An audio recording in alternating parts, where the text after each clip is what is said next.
What we're about to witness is the configuration of a 2-node HACMP cluster. You can just see there I've just done a grep of the etc host file to display all the IP addresses and interfaces that I'm going to use during this operation. Config.if is just a simple script that I've knocked together to assign the relevant IP addresses to the interfaces, and I'm just now repeating that operation on Waldorf.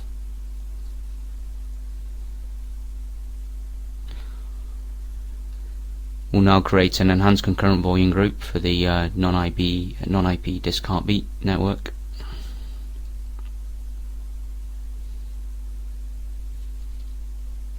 And now we're actually ready to start the configuration of the cluster.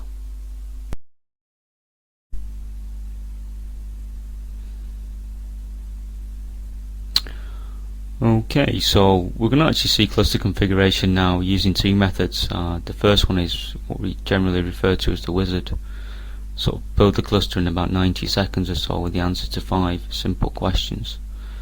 All you do is supply the address to one of the boot addresses to the takeover node, the application start and stop scripts, and an IP address, which is an A-list address for the application. Is this any good? And probably the answer is yes and no. Probably more no than yes. It's very good if you want to just build a very simple cluster in the sort of quickest amount of time. Problem is, there's kind of two issues really. One is it uses a standard configuration, so more often than not you're going to have to go back into the extended configuration panels and change the attributes and the behavior. And I think secondly it uses a whole bunch of discovery mechanisms, which you'll probably find a lot of the time just simply don't work. So we're just going to show you this process to demonstrate how it can be done, and then we're going to step out, blow the cluster away, and start again from the extended configuration, and really bring you through how it should be done.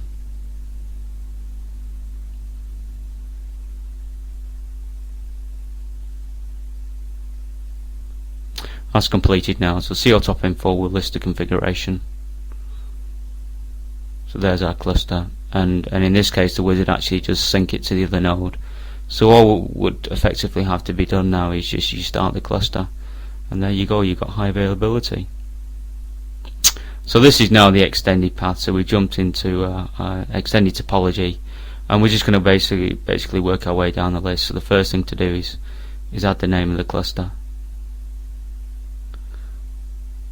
And then we need to add the nodes.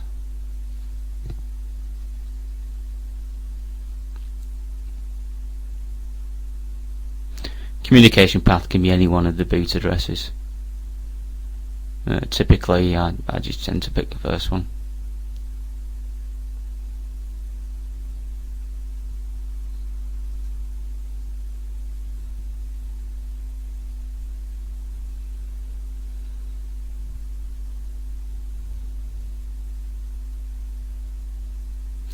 Skip sites because that's just for XD, and then the networks. So we need to add two networks, one for our IP network, standard Ethernet, and then one for our disk heartbeat network, or for our non-IP network. And this just creates a network definition. So once you create the definition, you've got to add in your interfaces for your IP network and your devices for your non-IP. And we're gonna straight away from using discovery.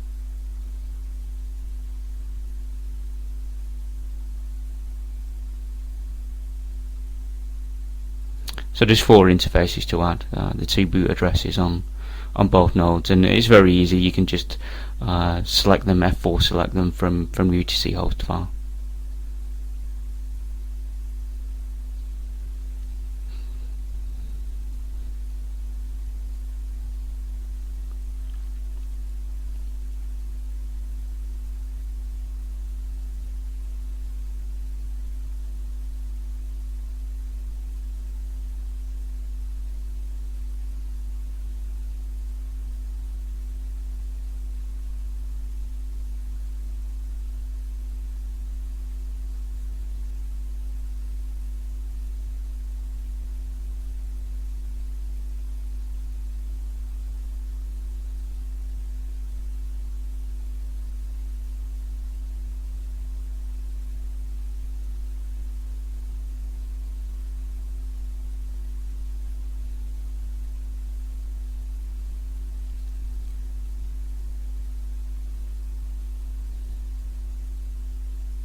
That's the disk RB network completed.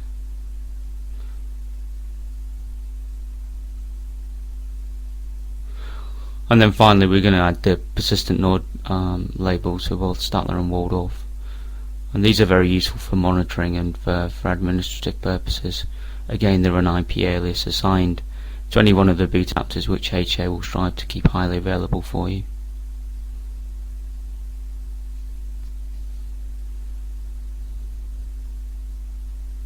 Now we're into the resource, the application configuration. So we'll start by adding an application server, which is just the start and stop path definitions.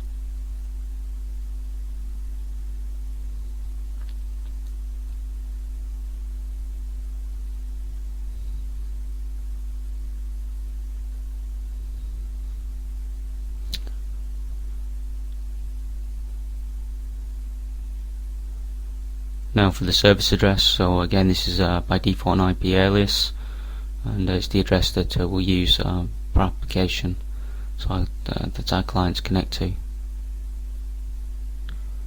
Note here that the boot addresses are typically, I would always recommend using private addresses. They're just used for the cluster heartbeating, so without it HA can't effectively diagnose network node and NIC failures. Now we just added the resource group and the policies, so how to start, fall over and fall back, and then we just basically add in the application server, the service address, and the volume group definitions. Now notice that we get an error when we try to add the volume group. It's because discovery hasn't run. That's not an issue, you can just enter the volume group manually.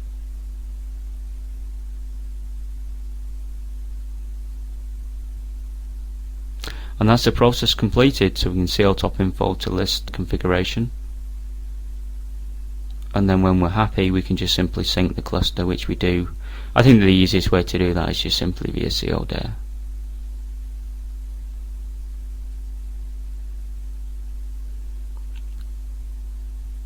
What happens now is HA runs a CL verify sanity checking process on the ODM, and when that's complete the configuration is copied to all the nodes in the cluster. Once verification is successfully completed, you're then ready to start the cluster.